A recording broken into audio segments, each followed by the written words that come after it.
देखकर ही इस फैसले की अहमियत समझ में आ जाएगी। पहले पथराव, हिंसा और आतंकवाद का गढ़ बन चुके कश्मीर में एक नई सुबह 2019 के बाद आई और 5 अगस्त के फैसले ने देखिए कैसे पूरी तस्वीर बदल दी। जिस लाल चौक पर कभी खौफ होता था, वहां अब शांति ही शांति है।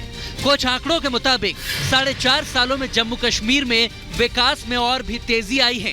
करीब 45% तक आतंकी गतिविधियां कम हो गई हैं, तो 90% तक घुसपैठ में कमी आने का दावा किया जा रहा है। वहीं 97% तक पथराव की घटनाएं भी कम हो चुकी हैं। यानी 4.5 सालों में घाटी बहुत बदल चुकी है। लाल चौक पर ये घंटाघर जहां पर इस वक्त मैं मौजूद हूं, ये दरअसल एक सिंबोलिज्म के तौर पर हमेशा ही इस्तेमाल किया गया है। जब तब जो अलगाववादी जो ताकतें रही, जो आवाजें रही, जो अलगाववादी रहे, वो जब उनका मन आया वो कश्मीर पर ब्रेक लगा देते और यहीं पर ही वो ऐलान जो है वो उस तरह से किए जाते थे। लेकिन आज लाल चौक की तस्वीर और माहौल की आप बात कर रहे हैं, तो जो स्थानीय लोग यहाँ पर मौजूद हैं वो तक ये बताते हैं कि शाम में यहाँ पर इस तरह का नजारा कभी नहीं दिखता था। अभी तो थोड़ी देर पहले यहाँ पर बाजार लगा हुआ था, एक अलग ही रौनक यहाँ पर दिखाई दे रही थी। अनुच्छेद 370 के जरिए जम्मू कश्मीर राज्य को विशेष राज्य का दर्जा दिया गया था, लेकिन मोदी सरकार ने अनुच्छेद 370 को हटाने के बाद ही जम्मू कश्मीर को 2 केंद्र शासित प्रदेशों में विभाजित कर दिया, जिसमें एक हिस्सा जम्मू कश्मीर तो दूसरा लद्दाख बना। इसी को कोर्ट में चुनौती दी गई, जिसमें याचिकाकर्ताओं ने दलीलें दी हैं कि संघवाद पर हमला कर सरकार ने संविधान से खिलवाड़ किया है। अनुच्छेद 370 कोई अस्थायी व्यवस्था नहीं थी। अनुच्छेद 370 पर आर्टिकल 368 लागू ही नहीं होता है।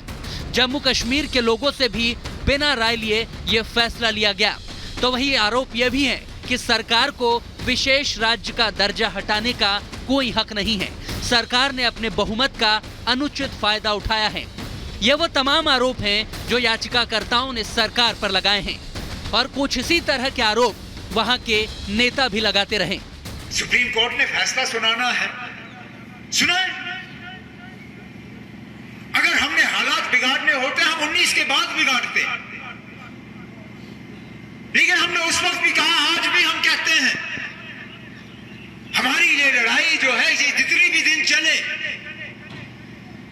हम पुरअमन तरीके से आईनी तौर पे कानून का साथ लेके अपने हकूक के लिए, अपने इज्जत के लिए, अपनी वकार के लिए, अपनी पहचान के लिए अपनी लड़ाई जो है हम जारी रखेंगे। अनुच्छेद 370 पर फैसला सुनाने से पहले कश्मीर के नेताओं और लोगों के बीच उम्मीद और उदासी दोनों ही है। कई लोग इसके पक्ष में हैं, तो कई लोग विरोध कर रहे हैं।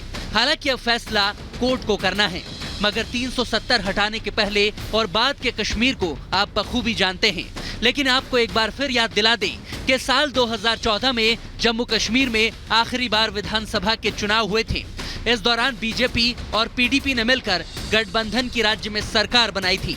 जून 2018 में सीएम महबूबा मुफ्ती ने अपने पद से इस्तीफा दे दिया और जून 2018 से अब तक ही प्रदेश में राष्ट्रपति शासन लागू है। 5 अगस्त 2019 को आर्टिकल 370 हटा दिया गया। उसके बाद से यहाँ पर राष्ट्रपति शासन लागू है, जो साल 1996 के बाद से सबसे लंबा दौर है।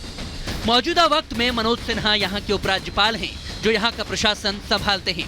मोदी सरकार ने वादा किया है कि जैसे ही घाटी में हालात बिल्कुल सामान्य हो जाएंगे, तो यहाँ भी विधानसभा चुनाव कराए जाएंगे। यानी प्रदेश में एक बार फिर विधानसभा की बहाली होगी।